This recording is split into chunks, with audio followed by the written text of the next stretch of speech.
Atlas ഒരുക്കുന്നു കുട്ടികൾക്കായി കിടിലൻ ഓഫറുകൾ.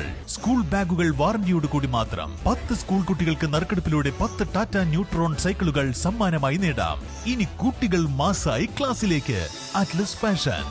നിർമ്മാണം പൂർത്തീകരിച്ച മൂത്തേടം തടപ്പറമ്പിലെ ദീനാമ കല്ലൂർക്കാട്ടിൽ റോഡ് ഗതാഗതത്തിനായി തുറന്നുകൊടുത്തു. ഗ്രാമപഞ്ചായത്ത് പ്രസിഡന്റ് ടി കെ ഹഫ്സത്ത് റോഡിന്റെ ഉദ്ഘാടനം നിർവഹിച്ചു.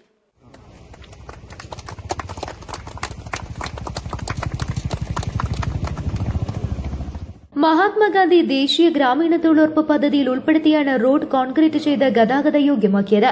പാതയുടെ നിർമ്മാണം പൂർത്തീകരിച്ചതോടെ നിരവധി ആളുകളുടെ യാത്രയാണ് സുഗമമായത്. ഉദ്ഘാടന ചടങ്ങിൽ വാർഡ് മെമ്പറും ഗ്രാമപഞ്ചായത്ത് സ്ഥിരം സമിതി അധ്യക്ഷയുമായ റസിയമോൾ അധ്യക്ഷയായി. ഗ്രാമപഞ്ചായത്ത് അംഗങ്ങളായ ഉമ്മർ മുണ്ടയിൽ, ഹരിദാസൻ, മൈമൂന, സുനിത പ്രകാശ് എന്നിവരും പൊതുപ്രവർത്തകരായ ടി എൻ ആസാദ്, മുസ്തഫ വലിയാട്ടിൽ തുടങ്ങിയവരും പ്രദേശവാസികളും തൊഴിലുറപ്പ് തൊഴിലാളികളും ഉൾപ്പെടെ നിരവധി ആളുകൾ സംബന്ധിച്ചു. News bureau, Moothedam.